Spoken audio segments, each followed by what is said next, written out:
മഹത്തായ ഉദ്ഘാടന ചടങ്ങിൽ സമ്മേളിച്ച എല്ലാ മുഅ്മിനീങ്ങളെ അല്ലാഹുവിന്റെ മഹത്തായ അനുഗ്രഹം കൊണ്ട് നമുക്ക് മനോഹരമായ ഒരു പള്ളി നമുക്ക് ലഭിച്ചിരിക്കുകയാണ്. അതിനുവേണ്ടി കൂടുതൽ സാമ്പത്തികമായും ശാരീരികമായും സഹായിച്ചവരെ കണ്ട് അവർക്കൊക്കെയും അല്ലാഹു ഖൈറും ബറക്കത്തും പ്രദാനം ചെയ്യട്ടെ.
اللهم صل على سيدنا محمد وعلى آل سيدنا محمد.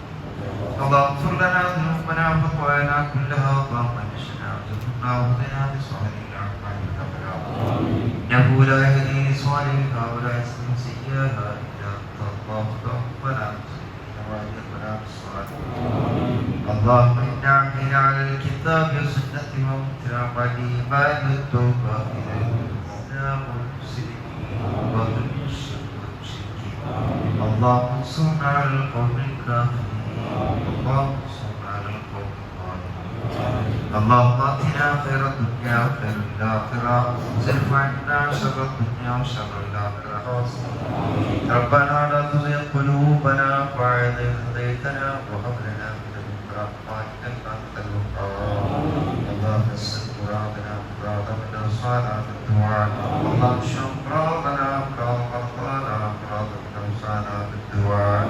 ربنا هب لنا من ازواجنا وذرياتنا قرة اعين واجعلنا للمتقين حراما ربنا آتنا في الدنيا حسنة وفي الآخرة حسنة وقنا عذاب النار آمين آمين برحمتك يا أرحم الراحمين صلى الله عليه وسلم. നമ്മുടെ പുതുക്കിപ്പണിത പള്ളിയുടെ പുനർനിർമ്മാണ ശേഷമുള്ള നമസ്കാരത്തിൻ്റെ ഉദ്ഘാടനം അല്ലാഹുവിന്റെ അനുഗ്രഹത്താൽ ഇവിടെ നിർവഹിക്കപ്പെടുവാൻ സാധിച്ചിരിക്കുകയാണ്.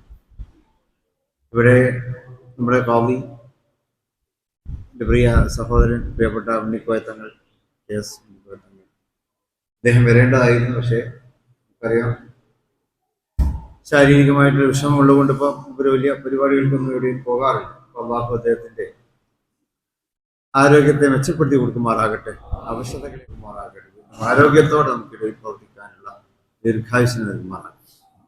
കൂടുതലായിട്ടൊന്നും പറയുന്നില്ല. 4 ദിവസം മുമ്പ് വായുപുസ്തകം കണ്ടപ്പോൾ പള്ളി ഉദ്ഘാടനത്തിൻ്റെ കാര്യം പറഞ്ഞു.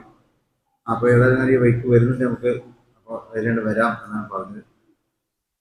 കോട്ടക്കൽ വേറെ പരിപാടി നേരത്തെ ഏറ്റുണ്ട്, അതുകൊണ്ടാണ് പെട്ടെന്ന് പോകുന്നത്. ഏതായാലും ഇവിടെ സഹോദരന്മാരും എല്ലാവരും ഉണ്ടല്ലോ, അവരുടെ ഉപദേശങ്ങളും നസീഹത്തുമൊക്കെ നിങ്ങൾക്ക് ഇവിടെ കേൾക്കുവാൻ കഴിയും. അപ്പോൾ പള്ളി വളരെ മനോഹരമായിരിക്കുന്നു. നാട്ടിൽ നിന്നും മറുനാട്ടിൽ നിന്നുമൊക്കെയുള്ള സഹായങ്ങൾ നമുക്ക് ഇതിനിവിടെ ലഭിച്ചിട്ടുണ്ടെന്ന് മനസ്സിലാക്കുവാൻ കഴിഞ്ഞു. അപ്പോൾ അല്ലാഹു മൻ ബനാ മസ്ജിദല്ലാഹി ബനല്ലാഹു ലഹു ബൈതൻ ഫിൽ ജന്ന, പരിശുദ്ധ പ്രവാചകർ മുഹമ്മദ് സ്വല്ലല്ലാഹു അലൈഹി വസല്ലം നമുക്ക് പറഞ്ഞു തന്നിട്ടുണ്ട്.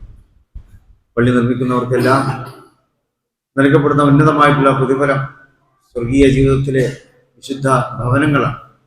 ആ ഭവനങ്ങൾ ഇതിനുവേണ്ടി ചെറുതും വലുതുമായ രീതിയിൽ സംഭാവന ചെയ്തിട്ടുള്ള എല്ലാവർക്കും അല്ലാഹു എത്തിച്ചു കൊടുക്കുമാറാകട്ടെ എന്ന് പ്രാർത്ഥിക്കുന്നു. നമ്മുടെ പരിശുദ്ധമായ റബീഉൽ അവ്വലിന്റെ സുന്ദരമായ ദിനങ്ങളിലൂടെയാണ് നമ്മൾ കടന്നുപോയിക്കൊണ്ടിരിക്കുന്നത്. തന്റെ നായകനാണ്, സൃഷ്ടിപ്പിന്റെ ഭുജാതരായതിന്റെ ഈ മുഴുവൻ അതിന്റെ കാരണക്കാരാണ്. ഈ പ്രപഞ്ചത്തിന്റെ മുഴുവനും സൃഷ്ടിപ്പിന്റെ കാരണക്കാർ അള്ളാഹുവിന്റെ ഹബീബായ മുഹമ്മദ് സ്വല്ലല്ലാഹു അലൈഹി വസല്ലമയാണ്. അല്ലാഹു സുബ്ഹാനഹു വ തആല ചെയ്യുന്ന ഒരു കർമ്മം എന്നതാണ് ഈ ലോകത്തെ മുഴുവനും അല്ലാഹു പോറ്റുന്നു, അല്ലാഹു ഇതിന്റെ മുഴുവനും കാര്യങ്ങളൊക്കെ നോക്കുന്നു. പക്ഷെ അതോടൊപ്പം അല്ലാഹു പറയുന്ന ഒരു കാര്യമുണ്ട്, അല്ലാഹു അവന്റെ മലായികത്തും നബി കരീം സല്ലല്ലാഹു അലൈഹി വസല്ലമയുടെ സ്വലാത്ത് ചൊല്ലുന്നു. അല്ലാഹു നമ്മൾ നിസ്കരിക്കാൻ പറഞ്ഞിട്ടുണ്ട്, നോമ്പ് അനുഷ്ഠിക്കാൻ പറഞ്ഞിട്ടുണ്ട്, സക്കാത്ത് കൊടുക്കാൻ പറഞ്ഞിട്ടുണ്ട്.